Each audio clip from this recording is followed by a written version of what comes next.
Bonjour, donc on se retrouve aujourd'hui pour une nouvelle vidéo sur Ryzen 8 et savoir comment le faire fonctionner avec le contrôleur Ableton Push. Alors vous rendez sur ce site, hein, sur Retouch Control, où on a donc la possibilité de télécharger moyennant finance, ceci dit 35 €, mais vous verrez que c'est peu cher par rapport à vraiment le résultat que vous pourrez obtenir, parce qu'on va pouvoir tout contrôler, mais vraiment énormément de choses euh, avec Reason, notamment là les device control, tous les effets, on a jusque plus de 100 rack extensions, on va pouvoir gérer le mixeur avec tous les EQ, on va pouvoir gérer la barre de transport avec les locateurs gauche, droit, le loop, etc. Le contrôleur avec les matrix, on verra ça ultérieurement, hein. Donc ici vous faites Buy Now, vous allez arriver ici pour l'acheter évidemment. Ensuite, donc on vous donne des exemples, hein, sur le device, vous allez pouvoir contrôler même l'intérieur d'un son. Si par exemple là en l'occurrence vous avez un Thor, vous allez avoir la possibilité de contrôler avec tous les boutons n'importe quel élément contenu dans le Thor pour le sound design, pour contrôler ou pour faire des assignations si vous le souhaitez. On a le mixer control, donc la possibilité de gérer les volumes sur chaque piste, les EQ, les panoramiques, la barre de contrôle ici où on va pouvoir gérer le locateur gauche, droit, la loupe, changer le patch qui est sélectionné, le patch d'un instrument sélectionné, changer les pistes pour aller jouer sur l'une ou sur l'autre. Ici on a le mode pad matrix, on va pouvoir gérer le Kong avec les groupes d'assignation, avec les pads sur lesquels vous pouvez jouer, sensible à la vélocité. Pareil pour le Redrum, avec la sélection des patterns, pareil. Dr. Octorex, jouer avec un synthé ou un sampler. En plus, il est compatible en Rewire avec Live, donc c'est-à-dire vous allez multiplier encore les capacités du contrôleur Push, aussi bien sur Ableton, mais également avec Reason, compatible évidemment avec la Reason 8. Ici, donc, vous avez une démonstration en vidéo de ce qu'on peut faire, hein, sur le jeu. On verra si j'ai le temps, je vous ferai peut-être une petite démo. L'installation, donc, comment le faire sur Mac, c'est ce que je vais vous expliquer ici. Ici, pareil pour Windows. Et ici, vous avez donc en fait une vue des fonctionnalités, hein. Ça va du tap tempo, métronome on-off, gestion du tempo avec les boutons, undo quand vous appuyez sur la touche Shift, hein, pour faire l'opposé, quantiser, faire les automations, les gestions des volumes panoramiques, des pistes. On a ici la possibilité également d'aller sur le patch précédent, suivant, track avant, suivant.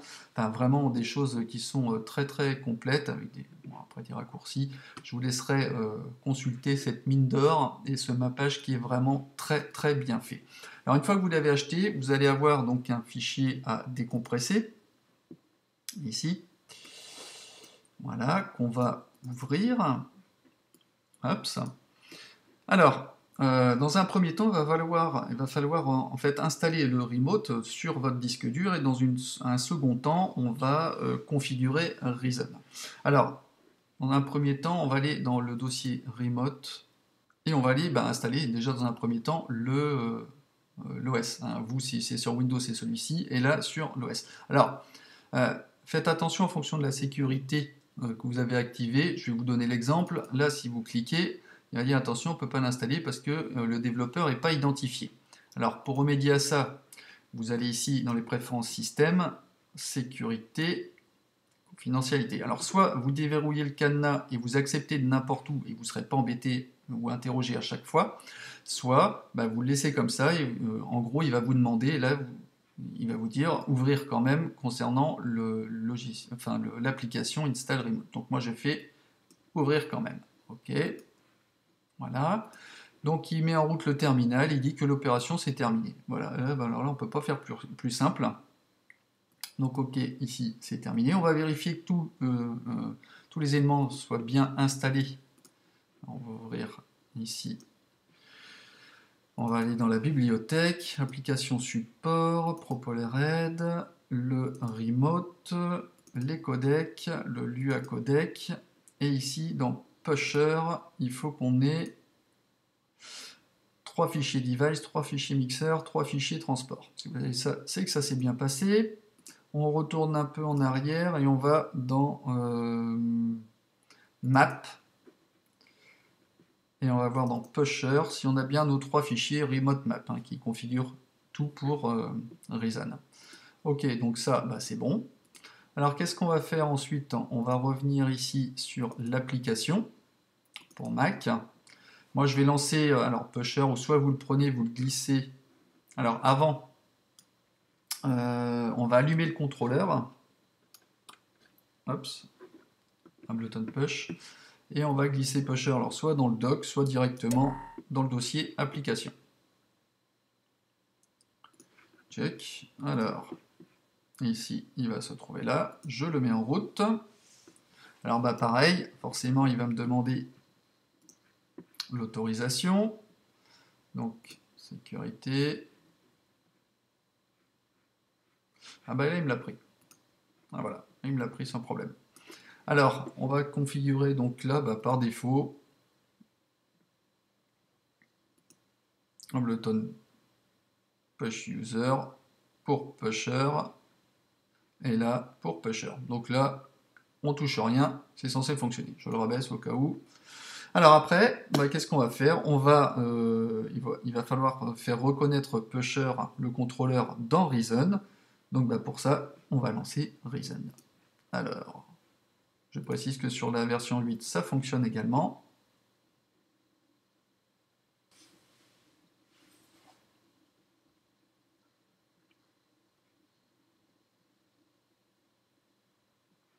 Ok, bon, on va aller alourdir ça un petit peu. Voilà, alors,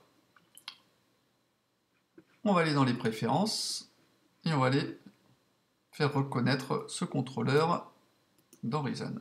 Alors, moi, vous voyez que j'ai déjà par défaut donc mon clavier, un Axiom 161, donc je vais faire ici Ajouter, et on va les sélectionner tout simplement, Retouch Control, on va prendre le device, et ici, on va lui dire From Pusher 1, et le Out Pusher 1, tout simplement. On fait OK. Voilà. Alors vous inquiétez pas si de temps en temps, là j'ai mis un V, après il va avoir un petit triangle, c'est pas gênant. Donc on le fait pour le device, on va le faire pour le mixeur. Pusher 1, voilà. Et après, pour le troisième, Touch Control, pour le transport, Pusher 1, Pusher 1.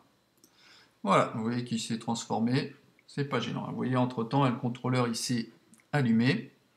Alors, on va pouvoir contrôler l'intégralité hein, par rapport au master. Je vais le verrouiller sur ce module, hein, sur le mixeur. Hop, comme ça, il n'y aura pas de souci. Et ici, bah, vous voyez que je peux... Alors, je vais faire... Tiens, d'ailleurs, on avait... Au niveau des...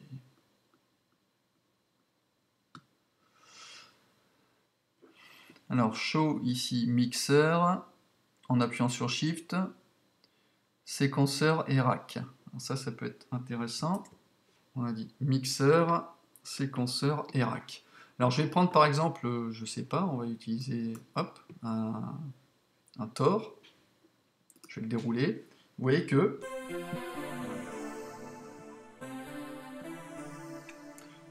je peux l'utiliser directement.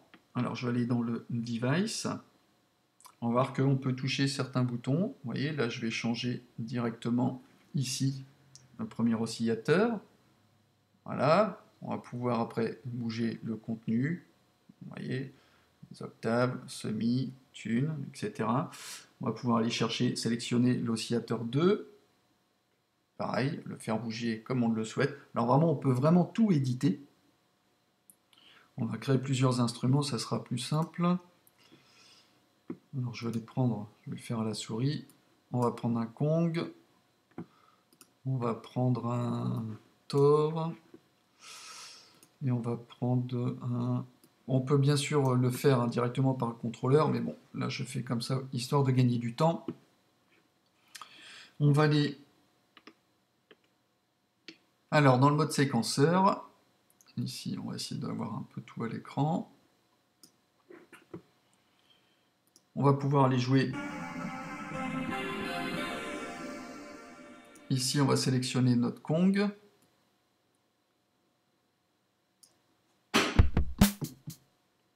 Avec le Kong. Pas de souci. On peut aller directement dans Track et on va aller changer les tracks directement. Là, je suis sur le...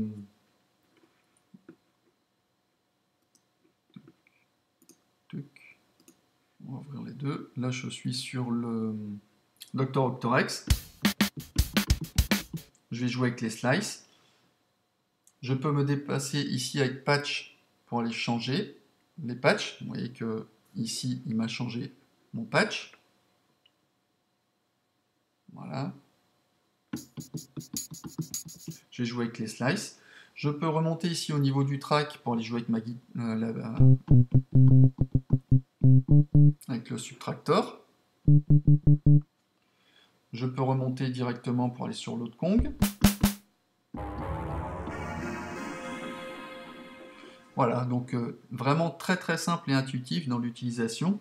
On va pouvoir après aller gérer, alors il y a vraiment tellement de modes, hein, je vous laisserai découvrir par vous-même. Dans le mixeur, on a la possibilité de mettre ici en mute ou en solo. Donc on a vraiment plein de fonctionnalités. On va pouvoir gérer ici donc les volumes. Je vais descendre pour que on va faire la vue comme ceci. On va pouvoir gérer les volumes. Ici, aller sur les panoramiques. Enfin, il y a vraiment énormément de choses disponibles. En un seul coup, hop, on va dans le séquenceur, dans le rack. Enfin, je trouve ça vraiment très intuitif. Si par exemple, comme moi, vous avez un autre contrôleur, ou par exemple un synthé, là vous voyez qu'ici je joue, j'ai un Thor. Ici, si je sélectionne, j'ai le Kong. Par contre, je peux également le faire avec mon clavier. Si maintenant je souhaite ici utiliser cette ligne épique, je vais dire, bah, tiens, toi tu vas jouer, je vais utiliser ce module avec mon axiome.